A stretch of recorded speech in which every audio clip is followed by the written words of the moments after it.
السلام علیکم ورحمۃ اللہ وبرکاتہ۔ الحمد للہ رب العالمین والصلاة والسلام علی نبینا محمد وعلی آلہ واصحابہ اجمعین۔ محترم سامعین کرام، پارہ نمبر 11 کی مختصر تفسیر پیش خدمت ہے۔ سورہ توبہ کے بارے میں بہت سی باتیں بتائی گئی تھی اور سورہ توبہ کی چند آیتیں 11واں پارہ کے شروع میں بھی ہیں۔ 11ویں پارے کی شروعات اس بات سے ہوئی ہے، اللہ سبحانہ وتعالیٰ نے اس کے اندر منافقوں کا ذکر کیا، جو لوگ غزوہ تبوک میں نہیں گئے تھے اور پھر بعد میں جھوٹی باتیں پیش کر رہے تھے، نہ جانے کی وجہ، جھوٹی باتیں اور جھوٹا عذر نبی کے سامنے پیش کر رہے تھے۔ تو اللہ سبحانہ وتعالیٰ نے منافقوں کا پول کھولا، ایکسپوز کیا اس کو کہ جھوٹے ہیں، جھوٹ بول رہے ہیں، غزوہ تبوک میں شامل بھی نہیں ہوئے اور جھوٹا عذر لا رہے ہیں۔ تو اس بات کو 11 پارے کے شروع میں بیان کیا گیا۔ تو غزوہ تبوک سن 9 ہجری میں پیش آیا تھا۔ سن 9 ہجری اور رجب کا مہینہ تھا۔ غزوہ تبوک ایک جگہ کا نام ہے جو مدینے سے بہت دور ہے، بہت دور ہے۔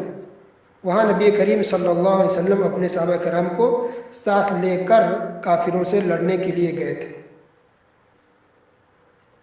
مسلمانوں کی تعداد تقریباً 30,000 تھی اور کافروں کی تعداد 40,000 تھی۔ گرمی کا موسم تھا، بہت سخت دھوپ تھی، صحابہ کرام کو بہت تکلیف ہوا جانے میں۔ ایک تو لمبا سفر، پیدل بھی جانا، جانوروں پر سوار ہو کر کے جانا، اتنا دور، اتنا لمبا سفر، بہت مسلمانوں کو تکلیف ہوئی تھی، لیکن مسلمانوں نے، صحابہ کرام نے صبر کیا۔ اور جب نبی کریم صلی اللہ علیہ وسلم اپنے ساتھیوں کو لے کر وہاں پہنچ گئے تبوک کی جگہ پر، تو کافر ڈر گئے۔ 40,000 تھے، مسلمانوں سے زیادہ ہونے کے باوجود کافر ڈر گئے اور انہوں نے لڑنے سے پہلے ہی ہار مان لی۔ تو اس طرح سے غزوہ تبوک یعنی جنگ تبوک مسلمان الحمدللہ جیت گئے اللہ کے فضل و کرم سے۔ تو اس جنگ میں جو منافق نہیں گئے تھے اسی کا ذکر یہاں کیا گیا ہے، اور باقی تمام مسلمان گئے تھے، لیکن 3 مسلمان چھوٹ گئے تھے، نہیں جا سکے تھے۔ تو ان کی توبہ کو بھی اللہ نے قبول کیا اور ان کی توبہ سے متعلق باقاعدہ آیت بھی نازل فرمائی ہے۔ تو اللہ سبحانہ وتعالیٰ نے کہا، آیت نمبر 97 الاعراب اشد کفرا ونفاقا، کچھ دیہاتی بھی جو گاؤں کے رہنے والے جو نہیں پہنچے، نہیں گئے، تو اللہ تعالیٰ نے کہا کہ جو دیہاتی ہے، دیہاتی یعنی جو ولیج گاؤں کے رہنے والے، اس کو دیہاتی کہتے ہیں، تو اللہ تعالیٰ نے کہا کہ جو دیہاتی ہے یہ کفر میں اور نفاق میں بہت شدید اور بہت سخت ہے۔ دیہات کے رہنے والے اور بھی زیادہ سخت منافق اور کفر میں بہت سخت ہوتے ہیں۔ ایک تو نیک کام میں آگے نہیں بڑھتے ہیں اور جھوٹی باتیں کرتے ہیں، تو اس کا بھی اللہ نے پول کھولا۔ اور پھر اللہ نے آگے کہا، وَمِنَ الْأَعْرَابِ مَن يَتَّخِذُ مَا يُنْفِقُ مَغْرَمًا، اور کچھ دیہاتی ایسے ہیں، اگلی آیت یعنی 98 سورہ توبہ 98 میں، کہ کچھ دیہاتی ایسے جو اللہ کے نام میں خرچ بھی کرتے ہیں تو اس کو بوجھ یا جرمانہ سمجھتے ہیں، جرمانہ سمجھ کے خرچ کرتے ہیں۔ اللہ اکبر۔ اور یہ بات سچ بھی ہے کہ عام طور پہ دیکھا ہے کہ جو دیہات کے لوگ ہیں وہ شہر والوں کی بنسبت دین سے بہت دور ہوتے ہیں۔ شہر والے مشغول ہوتے ہیں، کام ان کے پاس زیادہ ہوتا ہے، پھر بھی الحمدللہ دینی مجلس کبھی بھی ہوتی ہے تو شہر کے لوگ، سٹی میں رہنے والے دینی مجلس میں پہنچتے ہیں، دین کو سیکھتے بھی ہیں، بیان سنتے ہیں، قرآن حدیث کی تعلیم لیتے ہیں اور دین پر عمل بھی کرتے ہیں۔ لیکن گاؤں دیہات کے لوگ، یعنی سب کی بات نہیں ہو رہی ہے، کچھ لوگ یا بہت سے لوگ یا کہ زیادہ تر لوگ، کام نہیں ہوتا ہے پھر بھی دینی مجلس میں نہیں آئیں گے، دین کو نہیں سیکھیں گے، نفاق ہوگا، دشمنی، جھگڑے، لڑائی، دین سے دور، یہ بہت گاؤں والوں کے اندر پایا جاتا ہے۔ اور یہ بات آج بھی، بیماری گاؤں والوں کے اندر موجود ہے، سب نہیں، کچھ لوگوں کے اندر۔ تو یہ بات قرآن میں موجود ہے اور آج بھی تجربے سے آپ لوگ کو بھی حاصل ہوگا، اور آپ نے دیکھا ہوگا کہ گاؤں کے اندر جہالت بہت زیادہ ہے۔ یہ شرک، یہ کفر، یہ جادوگری کرنا، دشمنی کرنا، پڑوسی کو نہیں دیکھنا، اللہ اکبر، اللہ ہدایت دے لوگوں کو۔ تو ایسے لوگ موجود ہوتے ہیں، ایسے لوگوں کو توبہ استغفار کرنی چاہیے، اپنی اصلاح کریں۔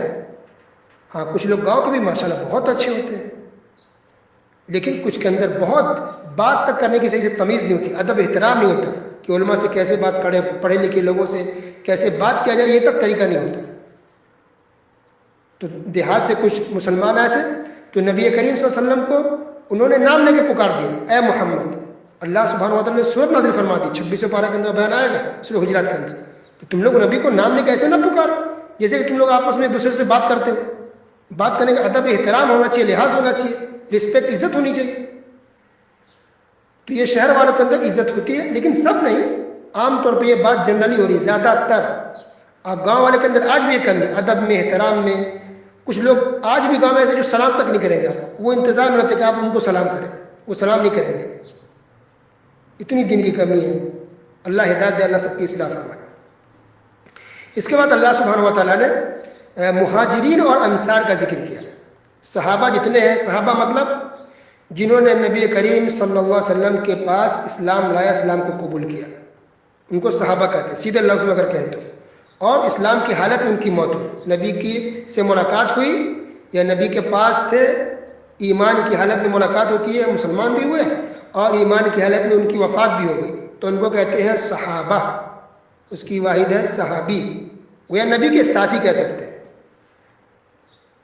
تو نبی کے جو ساتھی تھے اس وقت، جو مسلمان تھے، جن کو صحابہ ہونے کا شرف حاصل ہوا، اچھا جو لوگ مسلمان تو ہوئے نبی کے زمانے میں لیکن نبی کی مجلس میں نہیں آ سکے، نبی کے آس پاس نہیں آ سکے، وہ دور تھے، مثلا مدینہ مکہ کے باہر تھے، یمن میں بھی کچھ لوگ تھے، اور بھی دوسرے شہروں میں تھے جو نبی کے پاس کچھ لوگ نہیں آ سکے، تو ان کو صحابی نہیں کہتے۔ صحابی تو ضروری کہ نبی کی مجلس میں، نبی کے آس پاس، نبی سے ملاقات ہوئی ہو تو صحابی ہے، جس سے نبی کی ملاقات ہوئی ہے، مسلمان ہوئے، اسلام کی حالت میں ان کی موت بھی ہوئی، تو وہ صحابہ ہے۔ نبیوں کے بعد سب سے بڑا اونچا مقام مرتبہ اللہ نے صحابہ کرام کو دیا ہے۔ صحابہ کرام کا ذکر بہت جگہ قرآن مجید میں اللہ نے ذکر کیا ہے، صحابہ کرام کا بیان آیا، اللہ سبحانہ وتعالیٰ نے ان کی تعریف کی ہے۔ تو اللہ نے صحابہ کے بارے میں کہا، مہاجرین انصار کا ذکر کیا۔ مہاجرین کون ہیں؟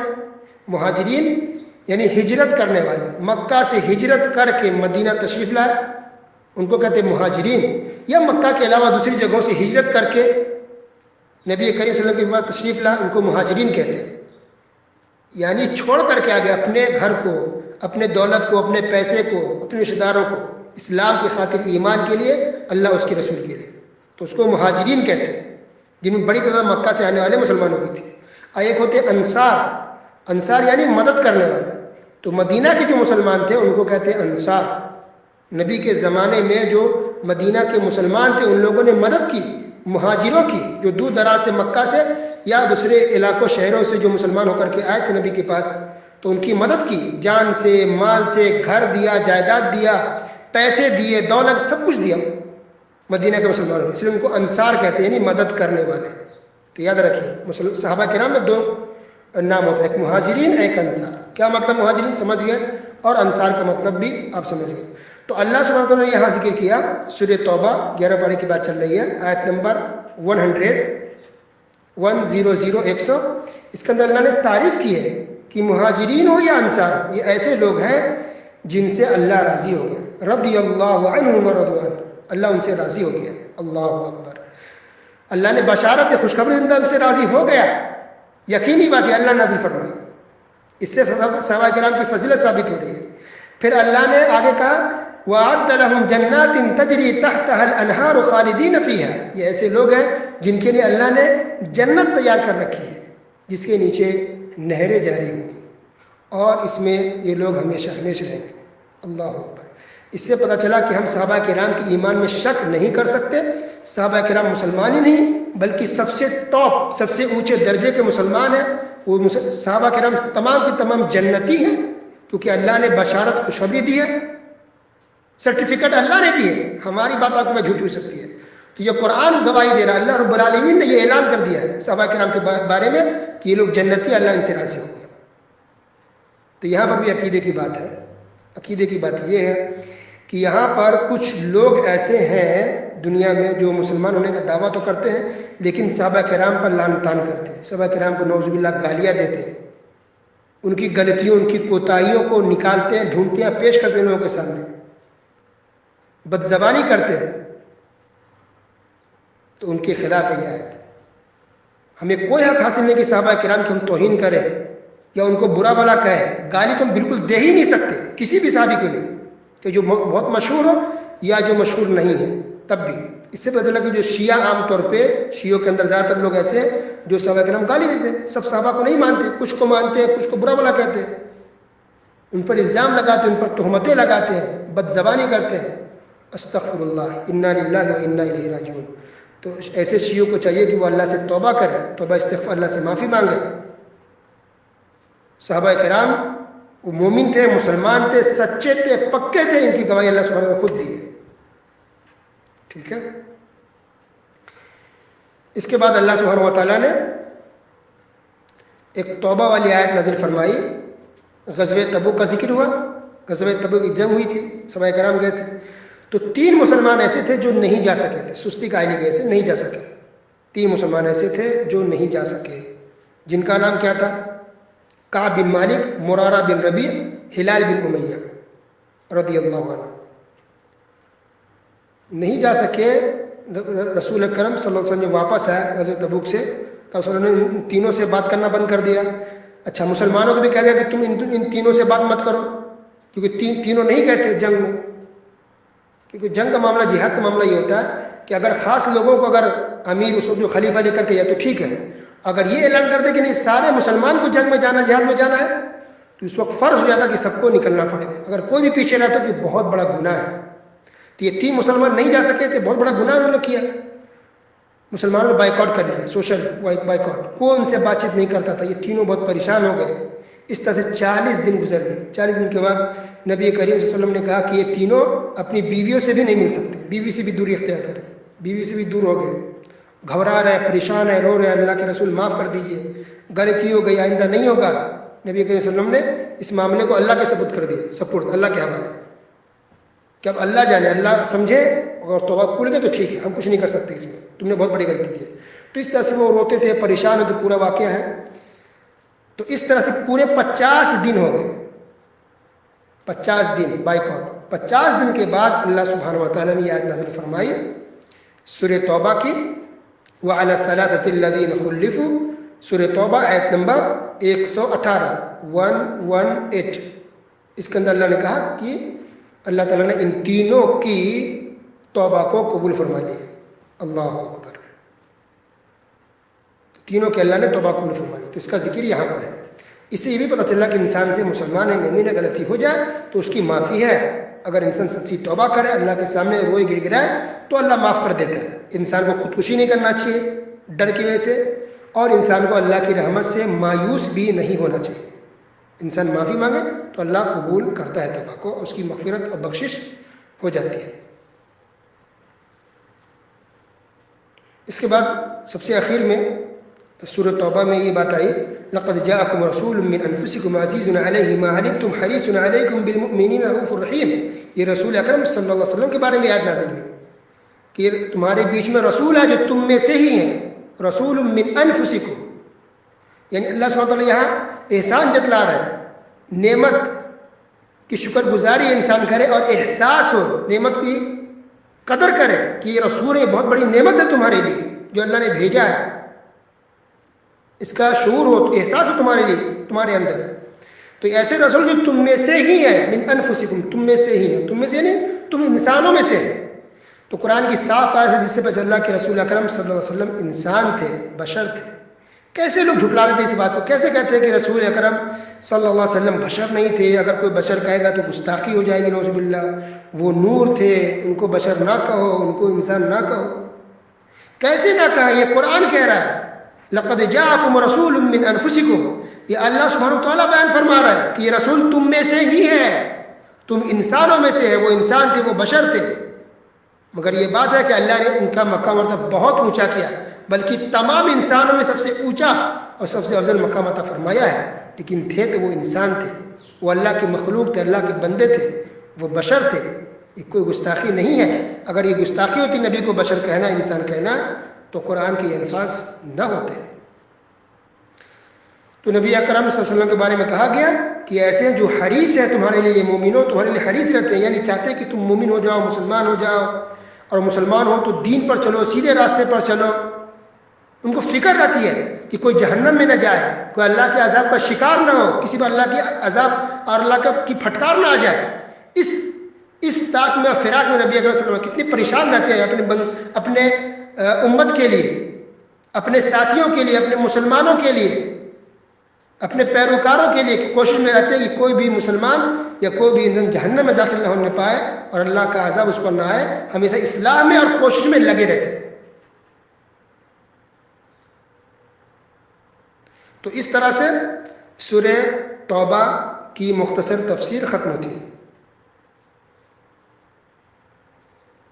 سورہ توبہ کے بارے میں بات یہ بھی یاد رکھیں کہ یہ 7 بڑی سورتوں میں سے ایک سورت ہے.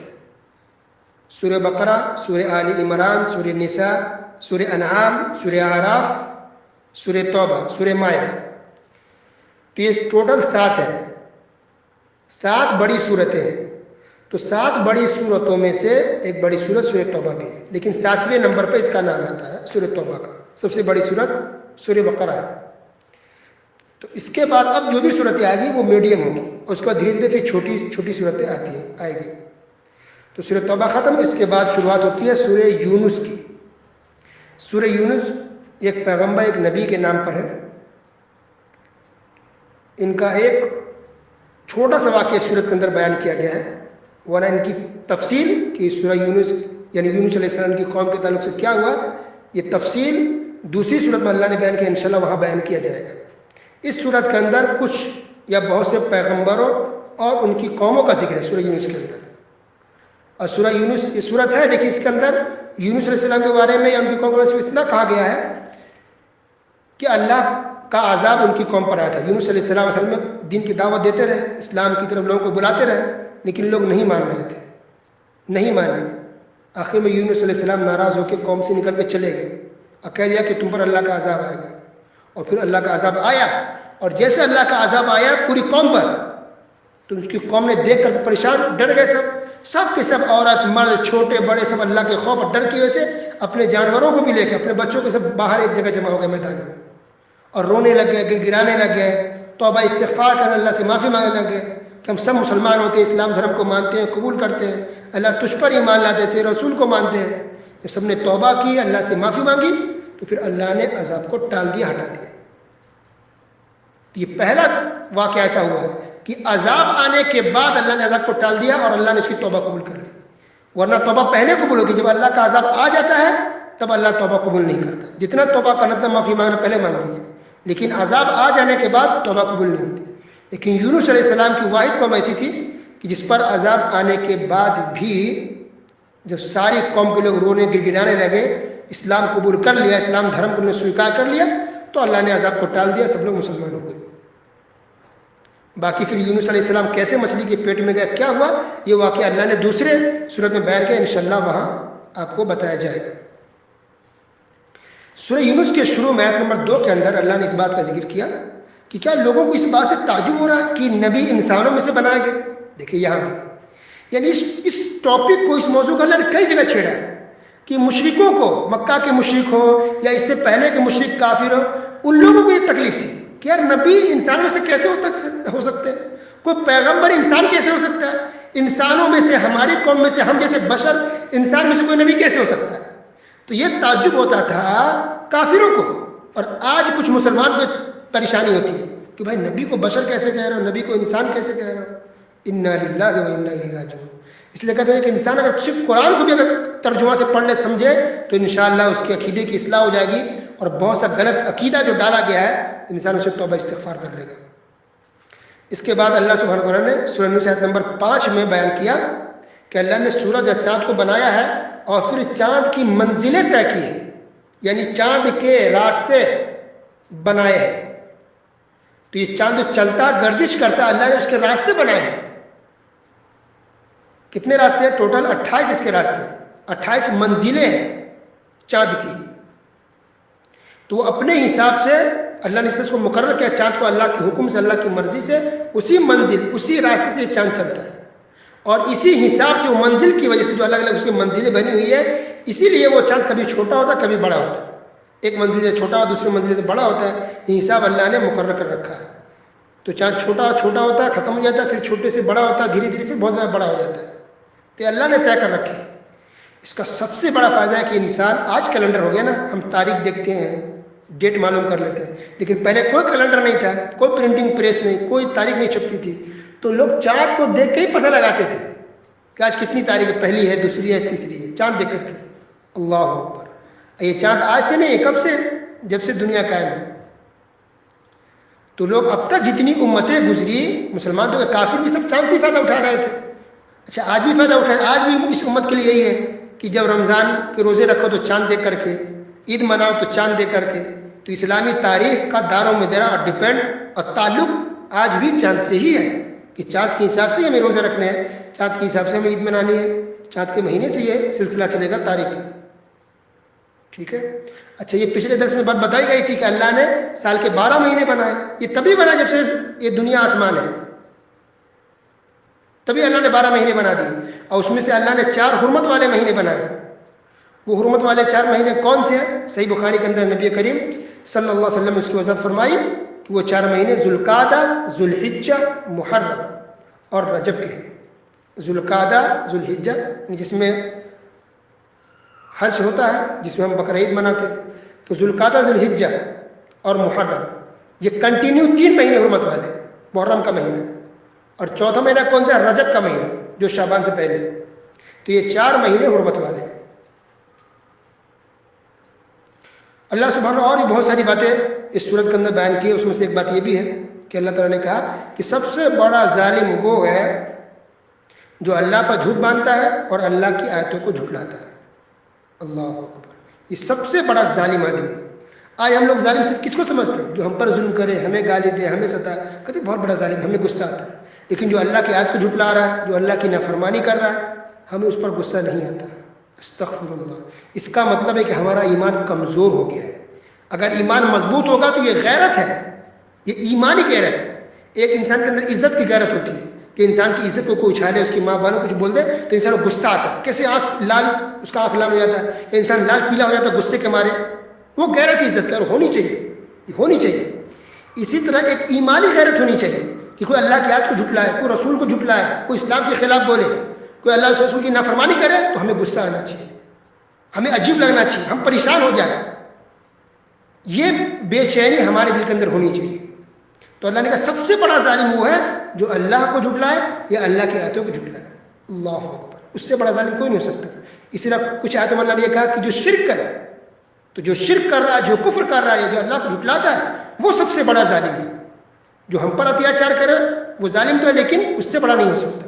جو اللہ کو یا اسلام کو جھٹلائے یا پھر شرک کرے, وہ دنیا میں سب سے بڑا ظالم ہے. سب سے بڑا اتیاچار وہی ہے جو اسلام کو ٹھکراتا ہے یا اسلام کے خلاف بات کہتا ہے. اس کے بعد اللہ سبحانہ وتعالیٰ نے سورہ یونس آیت نمبر 20 میں کہا فَقُلْ إِنَّمَا الْغَيْبُ لِلَّهِ کہ اے نبی کہیے غیب کا علم صرف اللہ کے پاس ہے. دیکھیں یہاں بھی اس ٹاپک کو بھی اللہ نے دیکھیں کئی جگہ بیان کیا کہ غیب جاننے والا کون, غیب کا علم کس کے پاس؟ اللہ کے پاس. عالم الغیب کون ہے؟ صرف اور صرف اللہ رب العالمین. کچھ لوگ جو کہتے ہیں کہ نبی کریم صلی اللہ علیہ وسلم بھی عالم الغیب تھے, وہ غیب جانتے تھے. جنت کے بارے میں بتایا نبی نے, جہنم کے بارے میں بتایا, کچھ لوگوں کے بارے میں بتایا, قیامت کی نشانی نبی نے بتائی. تو اگر نبی غیب نہیں جانتے تھے تو نبی نے اتنی ساری باتیں کیسے بتا دی؟ تو اس کا جواب یہ ہے کہ یہ ساری باتیں اللہ سبحانہ و تعالیٰ نے فرشتے کے ذریعے نبی کو بتائی. تو اللہ نے بتائی تو نبی نے بتایا. جب اللہ نے نہیں بتایا تو نبی کو پتہ نہیں چلا. اب جب اللہ نے نبی کو بتا دیا, پھر نبی نے ہم سب کو بتایا, ہم سب کو پتہ چل گیا کہ جنت میں کیا کیا نعمتیں, تو کیا ہم سب عالم الغیب ہو گئے؟ نبی نے جہنمیوں کا کچھ تذکرہ کیا کہ جہنم میں کون کون جائیں گے, تو کیا ہم لوگ عالم الغیب ہو گئے؟ نبی نے قیامت کی نشانیاں بیان کی کہ بہت ساری برائیاں ہوں گی, بہت سی یہ سب نشانیاں ہوں گی قیامت کی, تو ہم سب کو پتہ چل گیا حدیث پڑھ کے, تو کیا ہم سب عالم الغیب ہو گئے؟ ایسا نہیں ہوتا. اللہ نے غیب کا علم کچھ باتوں کا جس کا اللہ نے بتا دیا ہے نبی کو پتہ چلا, جس بارے میں نہیں بتایا نبی کو پتہ نہیں چلا. اس لیے یہ کہنا کہ نبی عالم الغیب ہوتے ہیں یا ہے, یا پیغمبر یا بزرگ اللہ کے نیک اولیاء یہ عالم الغیب ہوتے ہیں, یہ سراسر غلط عقیدہ ہے. یہ قرآن اور حدیث کے خلاف ہے, کیونکہ خود نبی کی زندگی کو دیکھے تو بہت سے موقع پر نبی کو پتہ نہیں چلا. جیسے ایک بات گزری تیمم کے بارے میں کہ قرآن میں اللہ تعالیٰ نے تیمم کیا نازل فرمایا کہ پانی نہ ملے تو تیمم کرو. وہاں بتایا گیا تھا کہ کیا قصہ پیش آیا تھا کہ عائشہ رضی اللہ تعالیٰ عنہ کا ہار گم ہو گیا, لوگ پریشان ڈھونڈ رہے, نہیں مل پا رہا, لیکن جب اونٹنی اٹھی تو اونٹنی کے نیچے ہی عائشہ رضی اللہ تعالیٰ عنہ کا ہار تھا. اللہ اکبر. اب بتائیے، تو جب ایک اونٹنی کے پیچھے، اونٹ کے نیچے ہار پڑا ہوا، کسی کو پتہ نہیں چلا، صحابہ کرام موجود، صحابہ کرام سے بڑے بزرگ کو وری نبی کریم صلی اللہ علیہ وسلم موجود، ان کو پتہ نہیں چلا، عائشہ رضی اللہ عنہ کو پتہ نہیں چلا، صحابہ کرام تمام بزرگ اولیاءوں کی پوری ٹیم ہے، تو نبی موجود ہے، پتہ نہیں چلا، سب پریشان ہے، ڈھونڈ رہے، تو اونٹ کے نیچے رکھا ہوا اگر ہار کا پتہ نہیں چلتا ہے، کیسے آپ اس شخص کے بارے میں کہہ سکتے کہ وہ عالم الغیب ہے؟ اس طرح عائشہ رضی اللہ تعالیٰ عنہ پر جب تہمت لگائی گئی، نبی کریم صلی اللہ علیہ وسلم پریشان ہو گئے کہ کیا سچ ہے کیا غلط ہے. اس وقت تک پریشان تھے جب تک کہ اللہ سبحانہ وتعالیٰ نے پھر آیت نازل فرما دی سورہ نور، اس کا ذکر انشاءاللہ 18ویں پارے میں آئے گا. تب رسول اللہ صلی اللہ علیہ وسلم کو پتہ چلا، مسلمانوں کو پتہ چلا کہ یہ سراسر جھوٹ ہے، تہمت تھا. تو اگر عالم الغیب نبی فوراً کہتے ہیں کہ نہیں جھوٹ ہے سراسر. اور یہ بہت سے واقعات ہیں.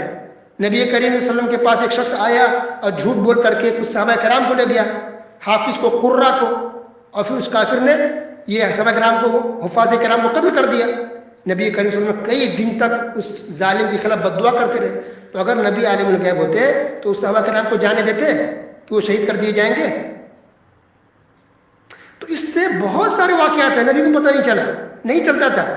عائشہ رضی اللہ تعالیٰ نے ایک مرتبہ نبی کے پیچھے جا رہی تھی، ایک رات میں وسلم باہر نکلے، عائشہ رضی اللہ تعالیٰ پیچھا کرنے لگی کہ نبی رات میں کہاں جا رہے ہیں اٹھ کر کے، تو باری ہماری ہے.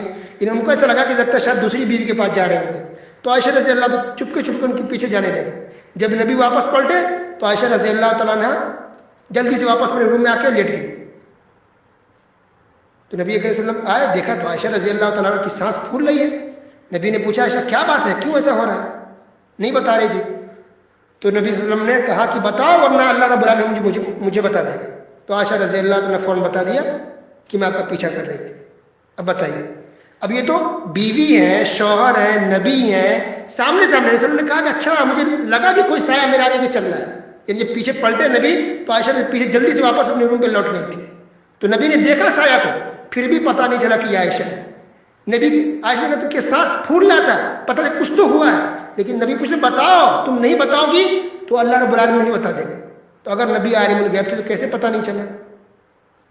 تو بہت سارے واقعات نبی صلی اللہ علیہ وسلم عالم الغیب نہیں تھے. نبی صلی اللہ علیہ وسلم یا کوئی بھی بزرگ، کوئی بھی ولی، ان کو غیب کا علم نہیں ہوتا، غیب کی خبر نہیں ہوتی. عالم الغیب کون ہے؟ صرف اور صرف اللہ رب العالمین ہے. اس کے بعد اللہ سبحانہ وتعالیٰ نے سورہ یونس آیت نمبر 31 میں فرمایا قل من یرزقکم من السماء والارض، اے نبی پوچھیں ان لوگوں سے، یہ مشرکوں کے بارے میں کہا کہ اے نبی پوچھیں ان لوگوں سے کہ زمین آسمان سے رزق تمہیں کون دیتا ہے. اور یہ بہت سے سوال پوچھنے کو کہا گیا کہ اس چیز کا مالک کون ہے، اس کا مالک کون ہے، کون ہے. پھر آخر میں جواب ہوا فَسَيَقُولُونَ اللَّهُ، کہ یہ لوگ کافر کہیں گے سب اللہ نے کیا، یا سب اللہ ہی کرتا ہے، سب کا مالک اللہ ہی ہے. تو مشرکین یہ عقیدہ رکھتے تھے کہ رزق دینے والا اللہ ہے، پیدا کرنے والا اللہ ہے، لیکن پھر بھی اس کو مشرک اور کافر کہا گیا. کیوں؟ کیونکہ الوہیت میں وہ لوگ شرک کرتے تھے. کسی کو سمجھتے ہیں کہ مشکل کشا ہے، یہ ہماری پریشانی کو دور کر سکتا ہے، یہ ہمیں اولاد دے سکتا ہے، اللہ تو کرتا ہے لیکن کوئی اور بھی کر سکتا ہے. ان کا شرک یا ان کا اختلاف اس میں نہیں تھا کہ اللہ رب نہیں ہے، اللہ خالق نہیں ہے، زمین آسمان کو پیدا کرنے والا اللہ نہیں ہے. سب مانتے تھے کہ اللہ ہی پیدا کرنے والا، زمین آسمان کو بنانے والا اللہ ہی ہے. لیکن کچھ عبادتیں کسی اور کے لیے بھی کرتے تھے، عبادت میں شرک کرتے تھے. الوہیت میں اکثر لوگوں کا شرک الوہیت میں تھا. آج بھی مسلمان ہیں جو کہتے ہیں کہ صرف رب مان لو تو کافی نہیں ہے. تمام قسم کی عبادت صرف اور صرف اللہ رب العالمین کے لیے اگر انسان کرے گا تب جا کے انسان مسلمان اور مومن رہ سکتا ہے. اگر ایک بھی چیز، ایک بھی عبادت اگر آپ غیر اللہ کے لیے کریں، اللہ کے علاوہ کسی اور کے لیے بھی کریں، تو یہ کھلا ہوا شرک ہے. اس کے بعد اللہ سبحانہ نے کہا وَإِن يَمْسَسْكَ اللَّهُ بِضُرٍّ فَلَا كَاشِفَ لَهُ إِلَّا هُوَ. ایک اور عقیدے کی بات کہ اگر اے نبی اگر آپ کو اگر اللہ تعالیٰ کسی تکلیف میں ڈال دے تو اس کے علاوہ کوئی بھی دور نہیں کر سکتا. اگر اللہ کو کوئی بھلائی دے، خیر دے، تو کوئی اس کو ٹال بھی نہیں سکتا.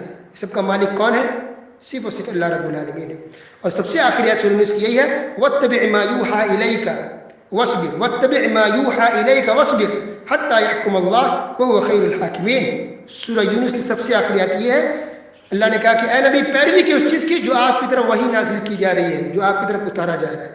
گویا نبی صلی اللہ علیہ وسلم بھی اللہ کی طرف سے نازل کردہ باتوں پر ہی عمل کرتے تھے، اللہ کی پیروی کرتے، اللہ کی باتوں اور احکام پر عمل کرتے تھے، اپنی طرف سے کچھ نہیں لاتے تھے. تو نبی کے علاوہ کوئی اور انسان اپنی طرف سے کیسے کچھ لا سکتا ہے؟ تو اس طرح سے 11ویں پارے کی تفسیر مکمل ہوئی. والسلام علیکم ورحمۃ اللہ.